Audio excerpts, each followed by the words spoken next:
Charges are calling back. I'm going to try to wait. What? No. I don't know either. He's right here. Here. He's coming over here. Hey, get on the ground now. Get on the ground, PD. Don't reach for you. Don't reach in your pockets. Okay, come grab. Stay on the ground. He's got a screwdriver. Stay on the ground, dude. Drop it. Get on the ground. Hit him. I can't, no. Give it up. Drop Stop it. fighting, dude. Get behind. He's locked up. Get there. Hey, get there. Drop it. This might be my last live. Might be the last time y'all see me alive. The voice was shaky, the eyes red with exhaustion, yet there was a kind of steel in his tone. On the other end of that Facebook live feed was 31-year-old rapper Jeremy Keith Asbury. Once hailed as a local redemption story, he sat in a dim room inside his small gray house on Columbus Circle in Charlotte, North Carolina. Outside, police lights flashed in blue and red, sirens wailed.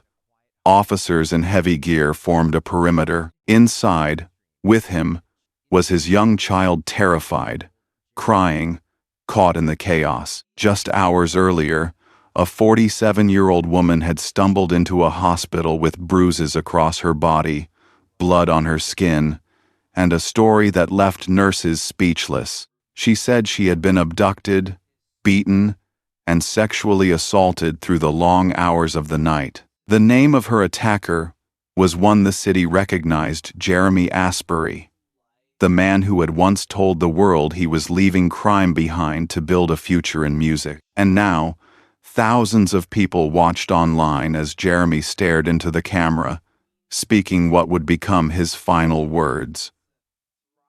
Minutes later, a single gunshot echoed through Columbus Circle. To understand how Charlotte reached that moment, a live-streamed standoff, a young child trapped in the middle, and a man ready to end his life, we have to rewind. We need to go back, not just hours, but years, to see how Jeremy Asbury's story was written long before that gun went off. Charlotte, North Carolina, is often described with two faces.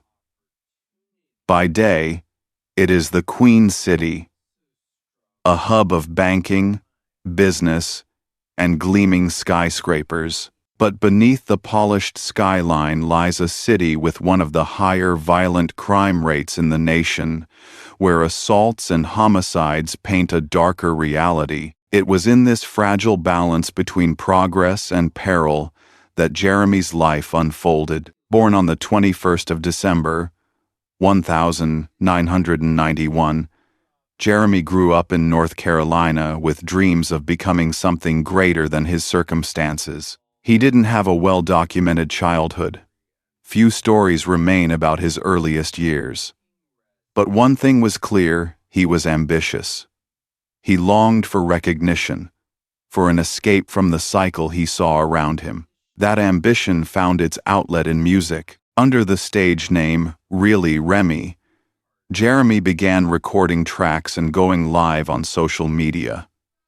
His lyrics told stories of hardship, resilience, enemies, and betrayal. He cultivated an image of a man rising from the ashes, a troubled youth now determined to carve out a better path. The performance was convincing enough that local newspapers once held him up as a redemption story, a symbol of how people could turn their lives around. For a time, it seemed like the music was working. Jeremy appeared at community events. He even collaborated with organizations like the NAACP, speaking about bettering himself, presenting a face of reform. He told those who would listen that he wanted to do right, but shadows from his past clung to him. And soon, they would return. In July 2015, a homeless woman in Fayetteville reported a nightmarish encounter.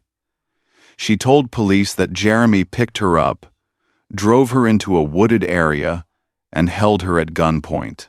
She said he raped her while wearing a condom, struck her with the weapon, and robbed her of what little she had.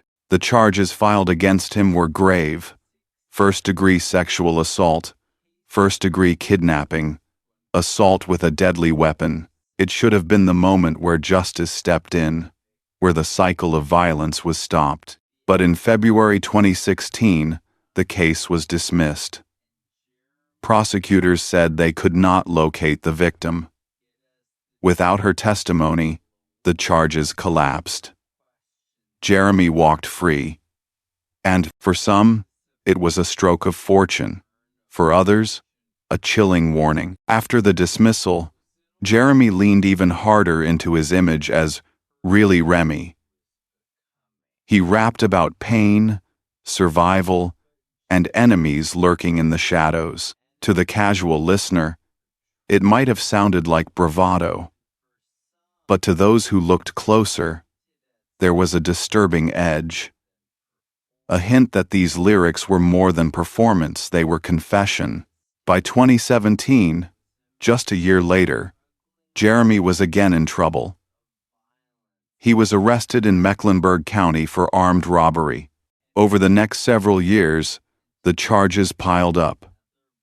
Unlawful possession of a firearm, assault on a female, assault with a deadly weapon, assault by strangulation. In 2021, another charge came for communicating threats. 3 felonies, 3 misdemeanors. Each time, the punishments were short a few months in jail, probation, nothing lasting enough to intervene. Observers began to notice a pattern.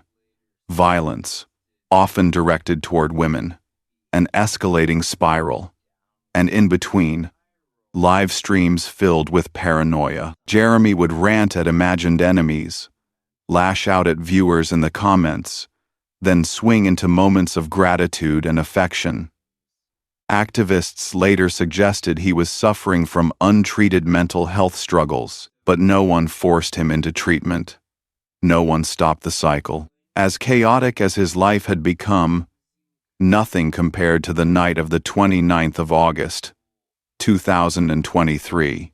That evening, Amy Anderson, a 47-year-old woman who had never spoken Jeremy's name before, was finishing her shift near Beatty's Ford Road. She was waiting for a ride home when Jeremy approached.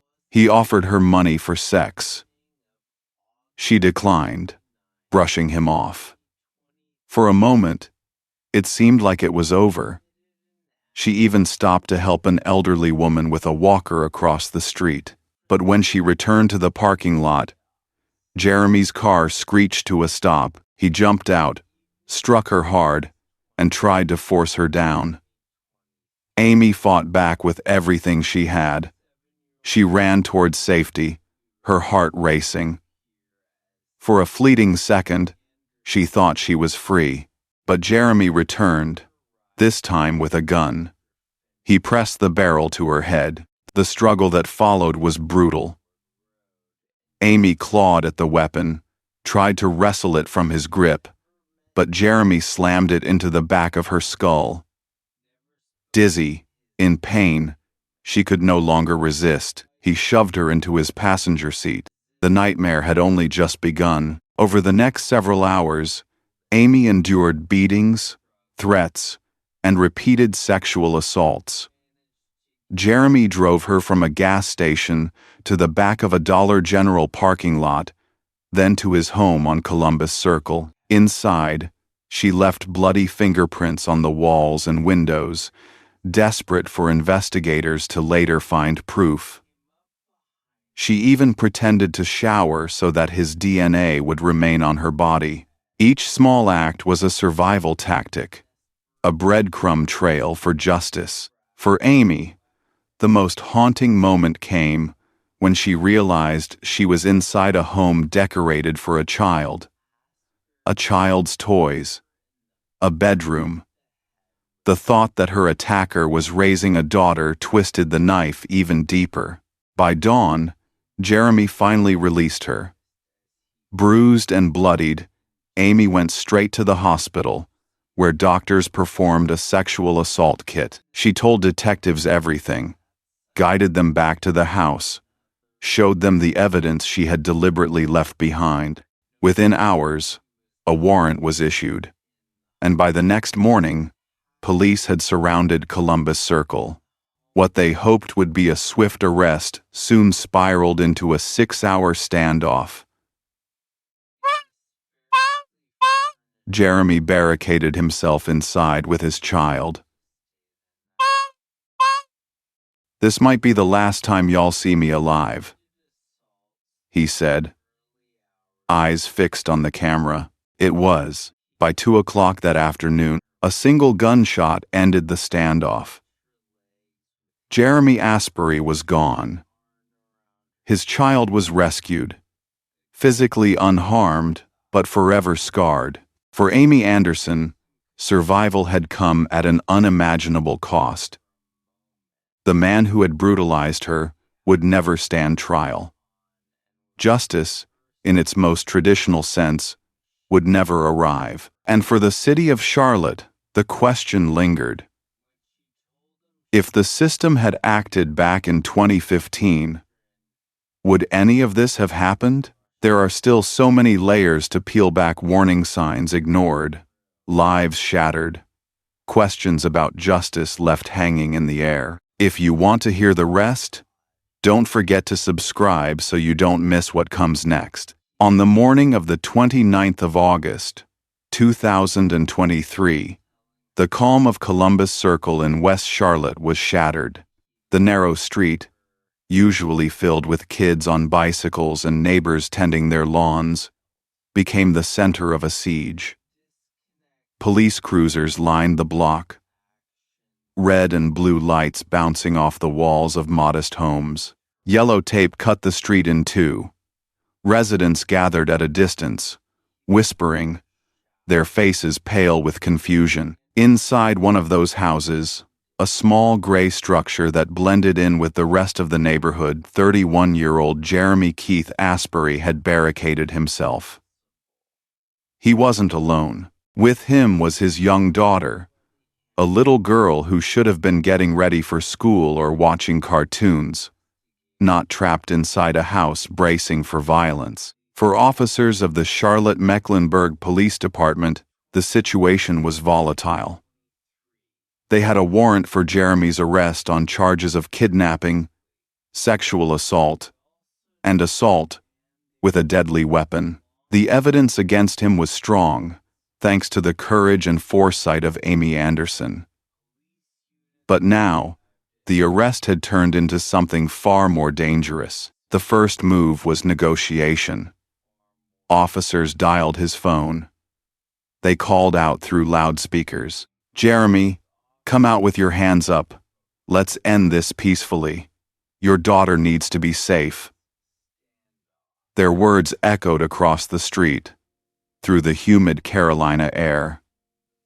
But Jeremy stayed silent. Behind closed blinds, neighbors caught glimpses of him pacing. A curtain flicked open, then shut. At times, muffled shouts rang out, though no one could make out the words.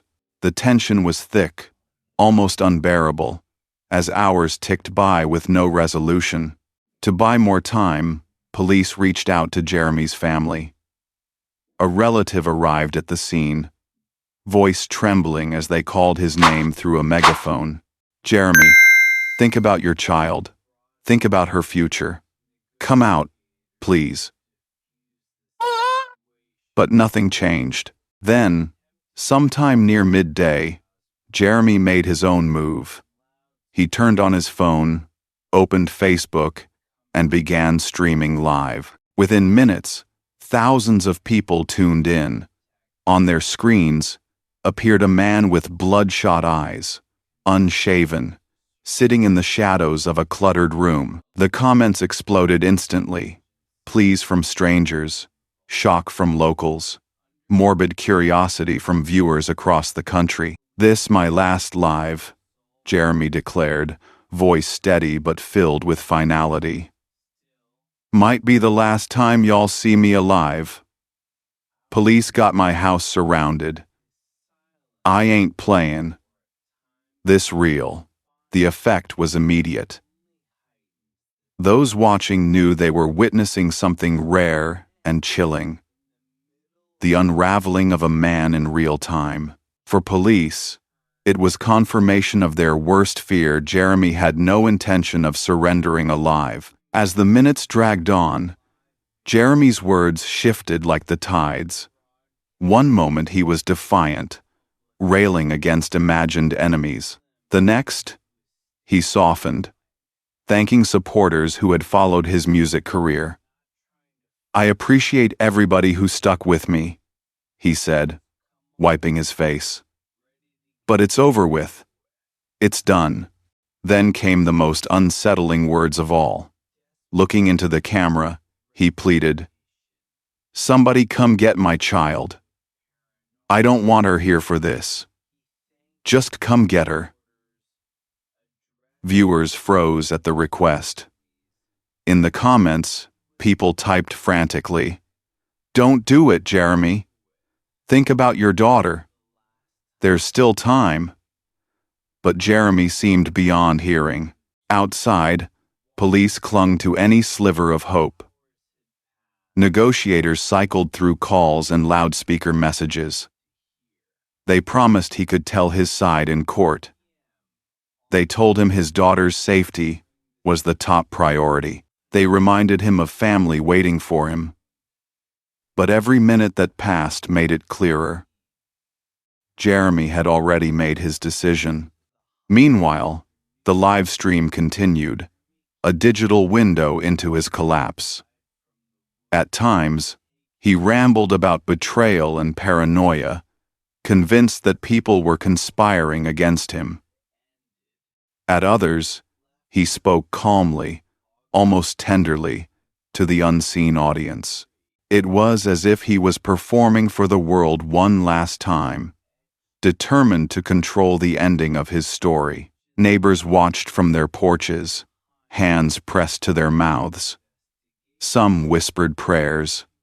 Others recorded video from a distance, posting clips that would circulate online long after the day ended. For Charlotte, this was no longer just a police standoff. It was a public spectacle, unfolding in real time, on millions of screens. By early afternoon, more than 5 hours had passed. The air was thick with summer heat. Officers shifting restlessly behind armored vehicles. Negotiators begged Jeremy to surrender, their voices weary but urgent. "You don't have to end it this way," one officer called out. Inside, Jeremy spoke to his camera one last time. "Thank y'all for everything. But I'm not going to court. I'm not letting them take me. It's over with. This might be the last time you see me." And then, silence. At approximately 2 p.m., a gunshot rang out. One sharp crack that pierced the air and echoed through the neighborhood. The command was immediate. SWAT officers moved in, breaching the barricade. The scene inside was devastating. Jeremy lay on the floor, a firearm still near his hand. A self-inflicted wound ending the standoff in an instant. His young daughter was discovered in another room, frightened, sobbing, but physically unharmed. Officers rushed her out of the house, placing her into protective custody. Jeremy was transported to the hospital, but the injury was fatal. By the time evening fell, news outlets confirmed what thousands had already witnessed online. Jeremy Keith Asbury was dead. The ordeal was over, but the fallout was just beginning. For the city of Charlotte, it was a day seared into collective memory. A rapper once praised for turning his life around had died by his own hand, in front of his child, in front of an entire online audience. For Amy Anderson, the survivor whose bravery set the arrest in motion, the news brought no comfort. "I wanted him to face what he did," she said later. "Now I'll never get that chance." And for the community, questions loomed larger than ever. Could this have been prevented? Should the system have stopped Jeremy years earlier? When red flags first appeared, was his death justice?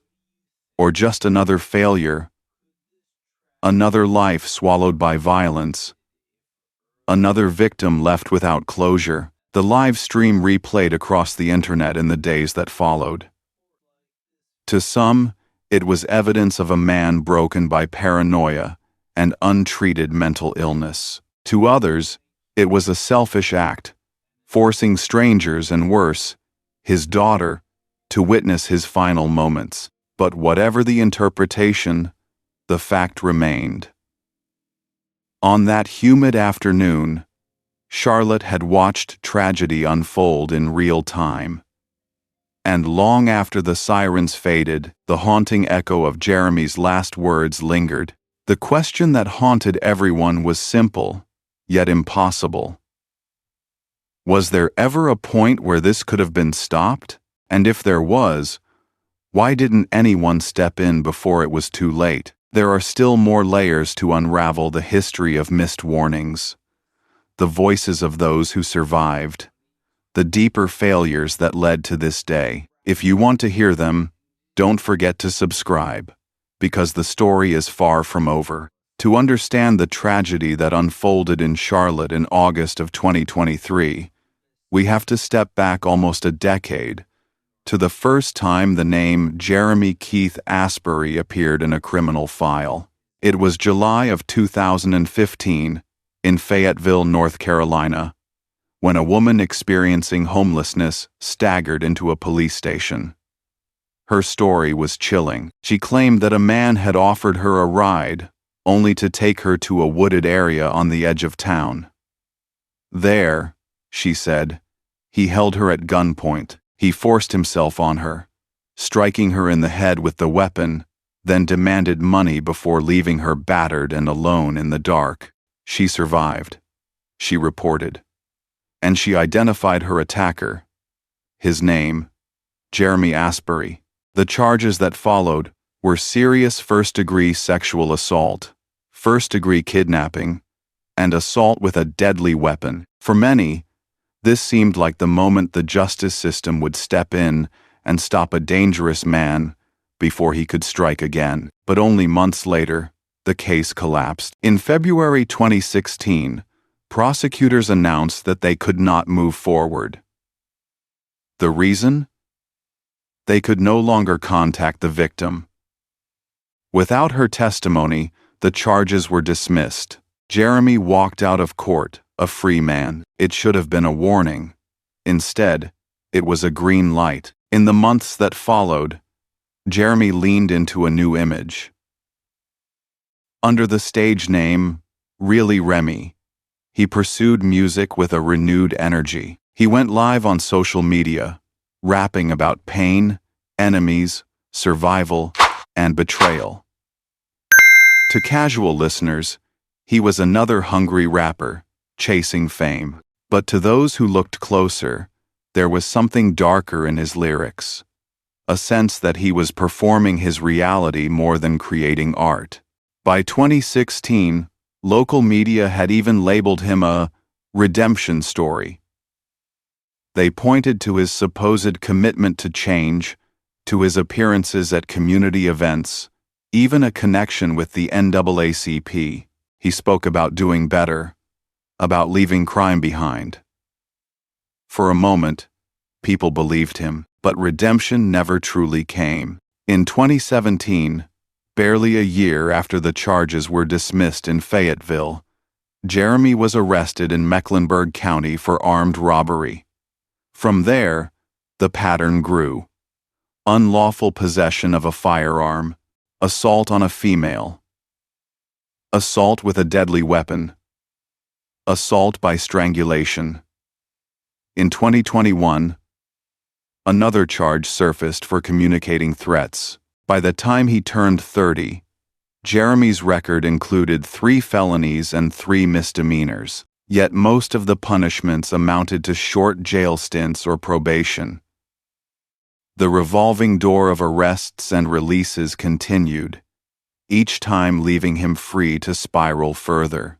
Activists later argued that Jeremy's story was as much about untreated mental illness as it was about crime.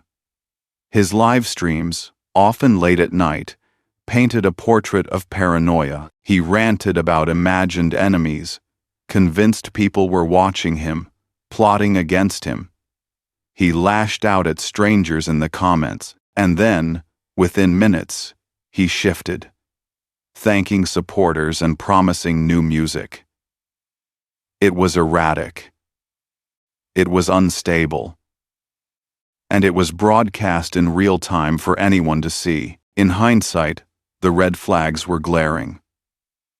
Yet nothing stopped the descent. His rap persona, really Remy, only added fuel.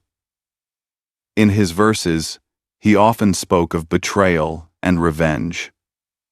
To fans, it might have sounded like posturing, the bravado of hip-hop, but to those who knew his history, the words were ominous.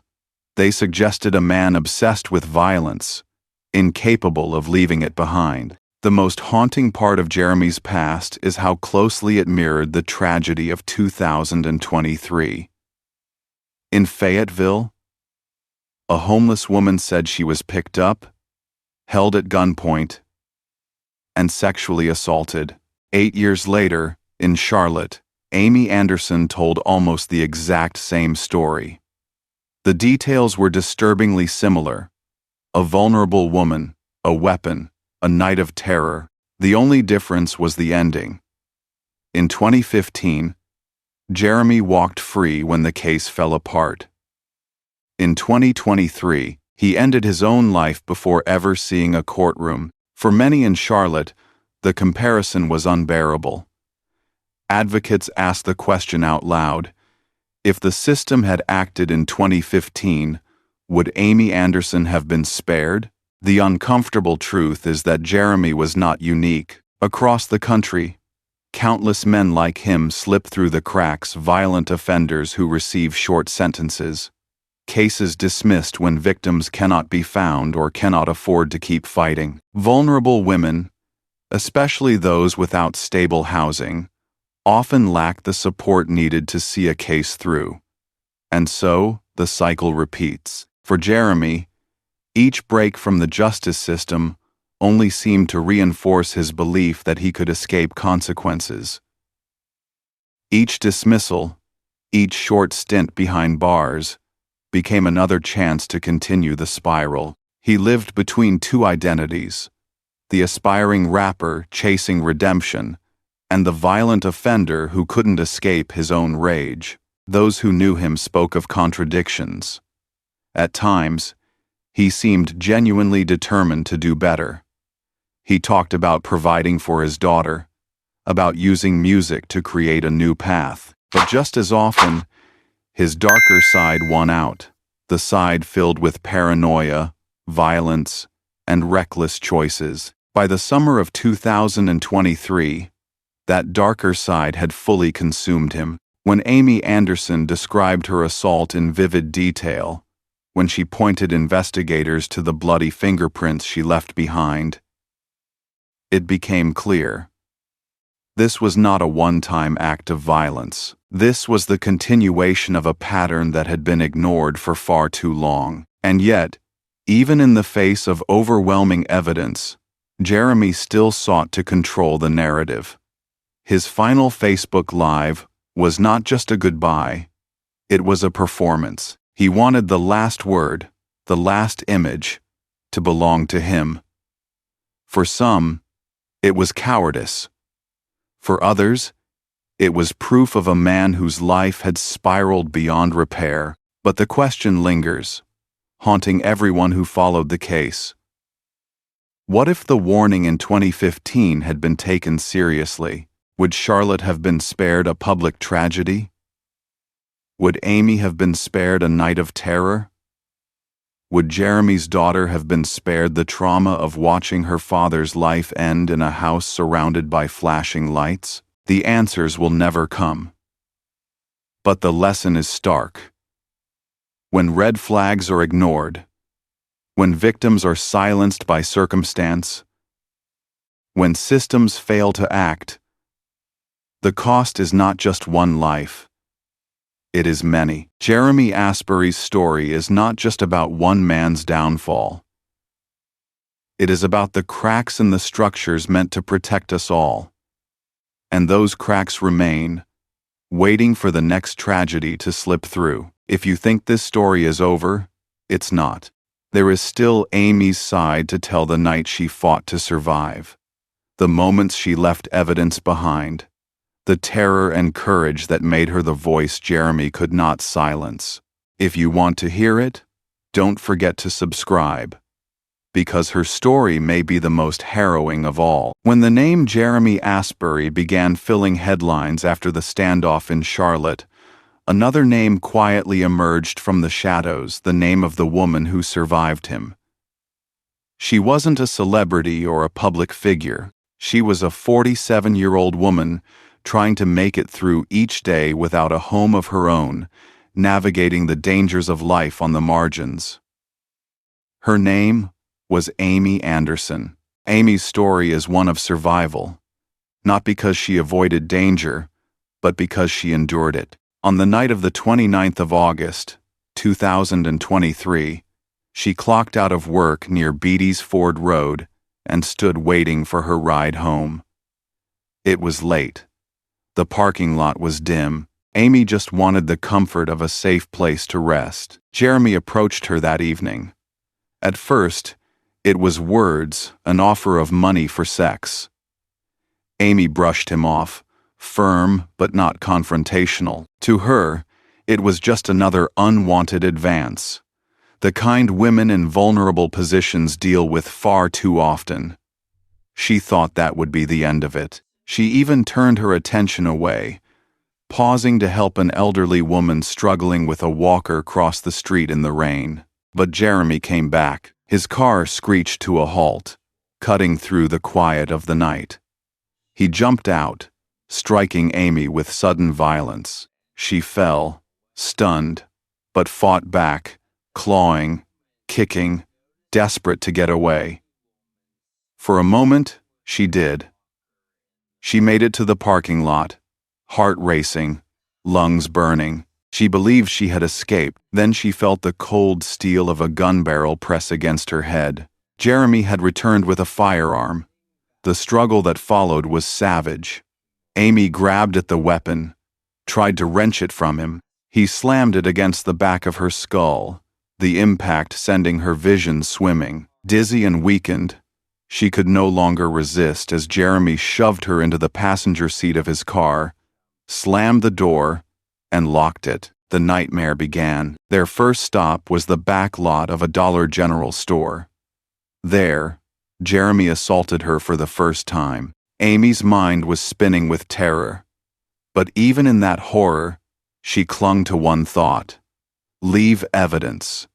If she survived, someone needed to know what had happened. She scraped her nails against surfaces, left traces of blood, tried to mark her presence in places investigators might later find. Jeremy then drove her to his home on Columbus Circle. From the outside, it looked like any other modest Charlotte house. Inside, it became Amy's prison.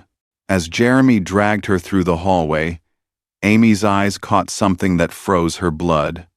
A child's bedroom, toys scattered on the floor, posters on the wall, a space clearly belonging to someone small and innocent.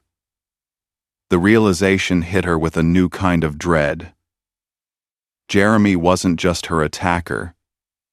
He was a father. In the sparsely furnished bedroom where he forced her to stay, Jeremy held her close, his arm around her waist, the gun never far from reach.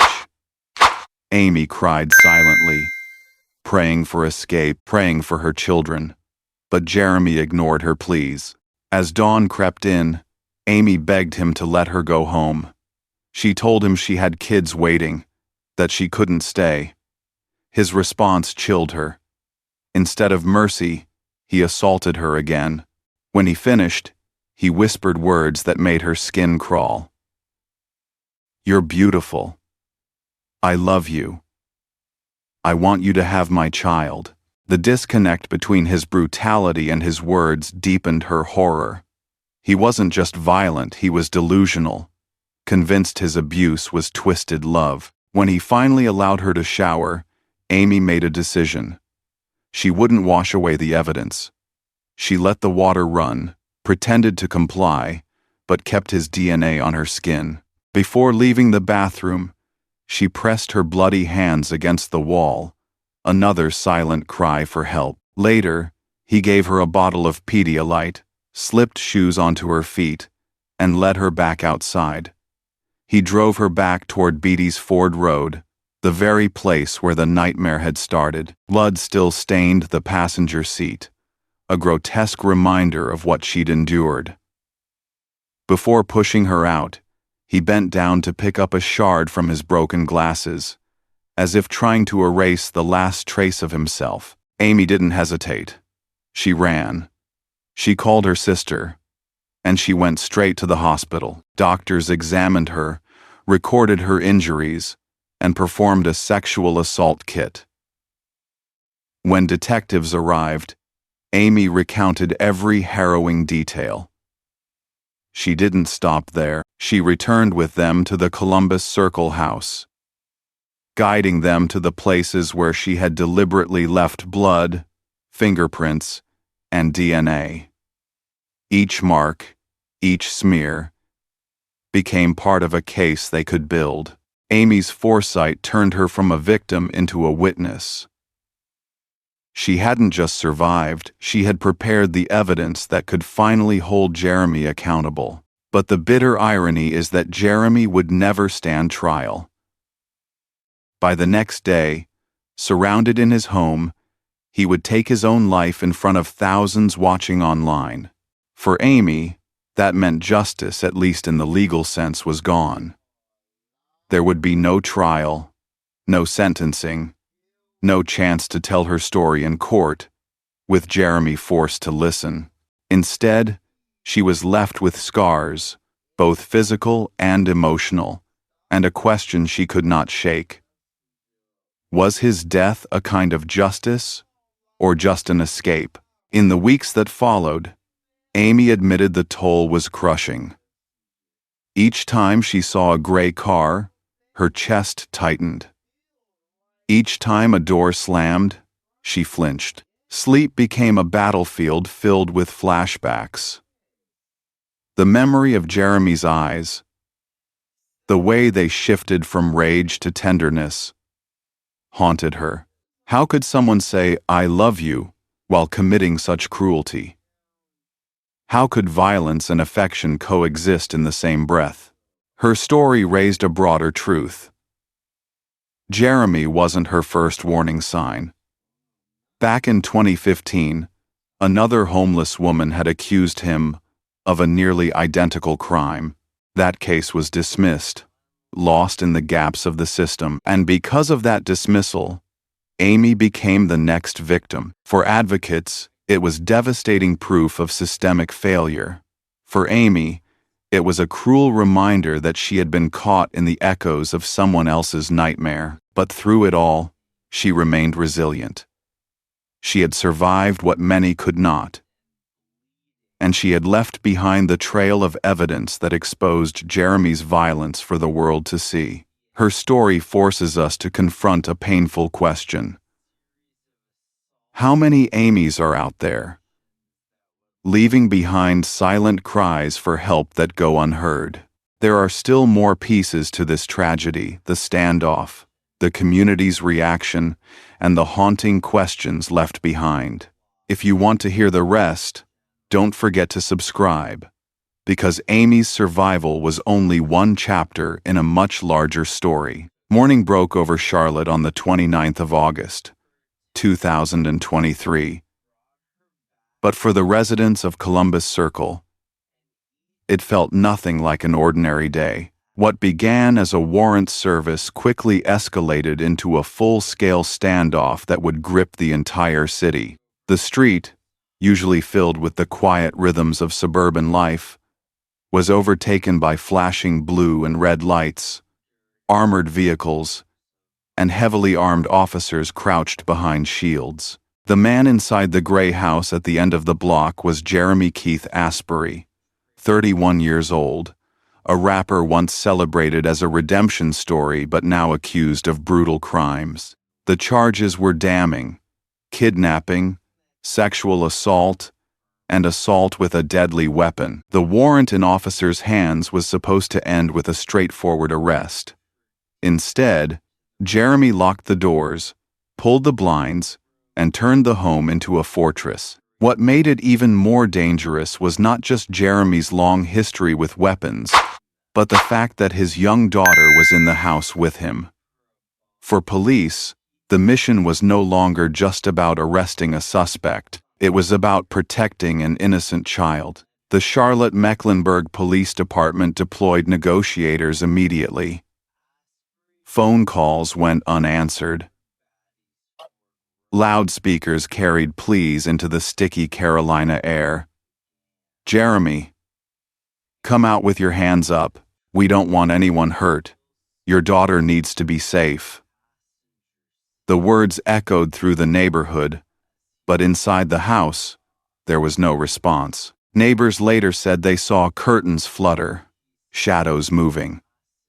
At times, muffled shouting could be heard from within. No one knew if Jeremy was listening, if he was breaking down, or if he was preparing for something worse. Police widened their strategy, contacting Jeremy's family. A relative was brought to the scene, begging through a megaphone for him to surrender. "Jeremy, think about your daughter. Let her grow up without this memory. Please."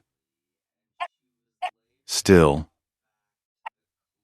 Then, as the standoff stretched into midday, Jeremy broke his silence in his own way. He opened his phone, launched Facebook, and went live. Thousands tuned in within minutes. On their screens appeared a man disheveled, his eyes bloodshot, sitting in the dim light of a cluttered room. His voice was calm at first, but the words carried a chilling weight. "This, my last live. Might be the last time y'all see me alive. Police got my house surrounded. I ain't playing. This real." For those watching, it was surreal. They weren't reading headlines or waiting for updates, they were watching the unraveling in real time. For police, his words confirmed what they already feared. Jeremy had no plans of leaving alive. The live stream went on, shifting like waves. One moment Jeremy raged at enemies, accusing faceless people of betrayal.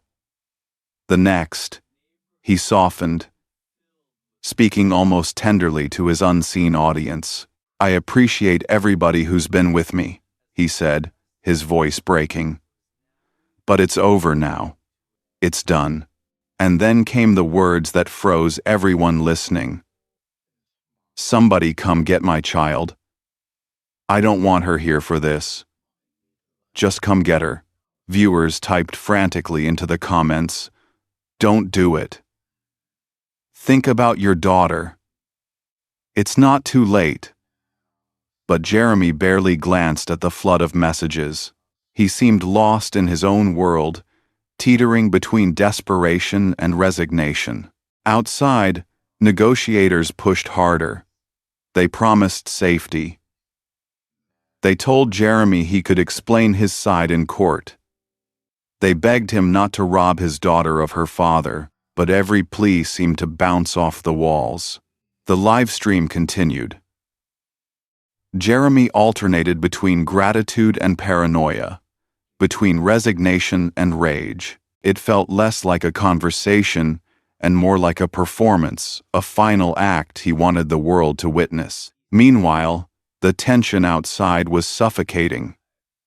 Neighbors clutched their phones, some live streaming from a distance, others simply praying. The entire block held its breath. By early afternoon, nearly 6 hours had passed. The August heat pressed down, officers sweating behind their gear. Negotiators kept repeating the same desperate lines. "It doesn't have to end this way, Jeremy. Please, walk out." Inside, Jeremy looked into the camera one final time. His words were clear, steady, fatal. Thank y'all for everything. But I'm not going to court.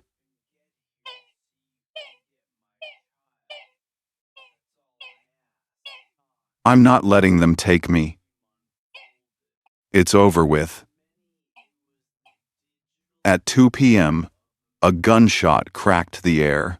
It was one sound, sharp and final, that sent ripples of panic through the street. Within seconds, SWAT moved in, breaching the house. What they found was devastating but not unexpected. Jeremy lay on the floor, a firearm near his hand, a self-inflicted wound ending his life instantly. In another room, his daughter was found crying, terrified but physically unharmed. Officers carried her out quickly, wrapping her in protective arms, as neighbors looked on in stunned silence. Jeremy was rushed to the hospital, but it was too late. By late afternoon, the news spread across Charlotte. Jeremy Asbury was dead. The standoff was over, but the questions had just begun. For Charlotte, it was a day seared into collective memory. The spectacle of a man broadcasting his own final moments, his child trapped inside, was almost too much to process. For Amy Anderson, the woman whose testimony had sparked the arrest warrant, the outcome was bittersweet. "I wanted him to face what he did," she admitted later. "Now, he never will." For the community, the debate was fierce.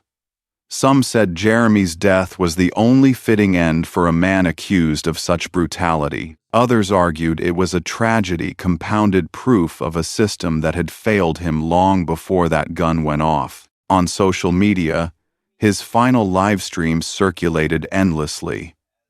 To some, it showed the paranoia and untreated mental illness of a man unraveling. To others, it was selfishness at its peak, forcing thousands of strangers and worse, his own child to watch him die. But regardless of interpretation, the fact remained. On a humid August afternoon, Charlotte had witnessed tragedy unfold in real time. A story of redemption turned nightmare, a city left grappling with the echoes of one man's choices, and the haunting question lingered over it all. Was there ever a moment when this could have been stopped? The story didn't end with Jeremy's death.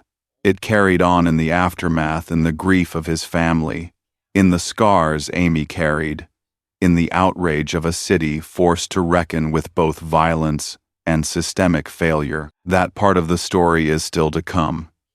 If you want to hear it, don't forget to subscribe, because the final chapter may be the hardest one to face. The gunshot that ended Jeremy Asbury's life did not end the story. In many ways, it only deepened the tragedy. The smoke cleared, the sirens faded, but the scars he left behind, on his daughter, on Amy Anderson, and on the city of Charlotte, would not fade so easily. In the days after the 29th of August, 2023, Columbus Circle looked strangely ordinary again. The yellow tape came down, the armored vehicles rolled away, but neighbors said the street no longer felt the same. Some could still hear the echo of that single gunshot in their heads. Others couldn't shake the memory of watching Jeremy's final live stream, knowing they had witnessed a man's last words broadcast to the world. For Amy, the aftermath was even heavier. She had done everything right, fought to survive, left behind evidence, gone straight to the hospital, worked with detectives. She had shown a kind of courage most people can only imagine. And yet, in the end, Jeremy would never sit in a courtroom. He would never face her across the witness stand. He would never hear her testimony. Justice, in the legal sense, was gone with that gunshot. Reporters sought Amy out in the weeks that followed. She was soft-spoken, her eyes tired but determined. She told them what happened. She told them how she had survived, and she told them the hardest part. I wanted him to face what he did. Now, he never will. Her words spoke to a deeper pain. Survival had come at an unimaginable cost, and closure would never fully arrive. For Jeremy's family, the grief was complicated. They lost a son, a father, a man who had once seemed to be turning his life around. Some remembered him as really Remy, the rapper chasing redemption. Others could not forget the violence, the trail of victims, the long record of arrests. At his funeral, mourners spoke of love, loss, and confusion. How do you grieve a man who was both father and felon, both dreamer and destroyer? In Charlotte, the conversation grew louder. Activists pointed to the failures that had allowed Jeremy's spiral to continue unchecked. Why had his 2015 case been dismissed? Why had his repeated arrests not led to longer sentences or mental health intervention? Why had no system stepped in to stop the escalation before it reached this breaking point? The questions were not easy to answer. Police defended their handling of the standoff, noting that they had tried for hours to negotiate peacefully. Prosecutors explained the difficulty of pursuing cases without victims willing or able to testify. Community leaders demanded reforms, insisting that women like Amy should not have to carry the burden of ensuring their attacker faces justice. Even Jeremy's final live stream became part of the debate. To some, it was evidence of untreated mental illness, a man unraveling in real time. To others, it was a calculated act of selfishness, forcing his daughter, his community, and thousands of strangers to witness his end. But perhaps the most haunting part of the live stream was not Jeremy's death. It was his words about his daughter. "Somebody, come get my child," he pleaded. In that moment, even as he prepared to pull the trigger, there was a flicker of awareness. He knew what his actions would do to her. And yet, he did it anyway. For the little girl, the trauma is impossible to measure. She lost her father in the most violent way imaginable. She was trapped inside a house during a 6-hour standoff, her safety uncertain, her cries unheard beyond the walls. No child should have to live with that memory. And yet, it is hers to carry for life. The tragedy of the 29th of August is not just Jeremy's downfall. It is a story of failures compounding of a system that dismissed warnings, of a community forced to watch in horror, of victims who will never see full justice. It is a reminder that crime stories don't end neatly, tied up with verdicts and sentences. They leave ripples. They leave scars. Amy Anderson's courage ensured Jeremy's crimes were exposed. But her courage also came with a burden. Each interview, each retelling, forced her to relive the night. She became not just a survivor, but the unwilling face of a case that ended without a trial. For Charlotte, the lesson was sobering. Behind the gleaming skyline of the Queen City lies a reality many try not to see: a city with deep wounds, where violence too often slips through the cracks, where the vulnerable are left to fend for themselves. And for those who followed the story from afar, the haunting question remained: could this have been stopped? If the 2015 victim had been supported, if the charges had stuck, if the sentences had been stronger, if someone had forced Jeremy into treatment, would any of this have happened? Would Amy have been spared? Would his daughter still have her father? Would Charlotte have been spared the trauma of watching a tragedy unfold in real time? These are the questions that linger long after the headlines fade. They don't have easy answers.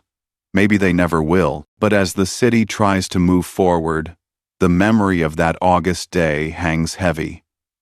A live stream that captured despair. A woman who fought to survive. A child who carries scars invisible to the eye, and a community left to wonder how many more warnings it will ignore before the cycle repeats again. In the end, Jeremy Asbury's story is not just about crime or punishment.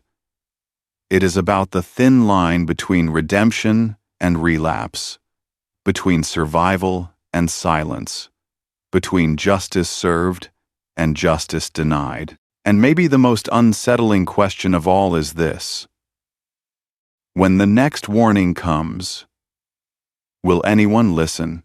Because the cost of silence, as Charlotte learned, can echo louder than a gunshot.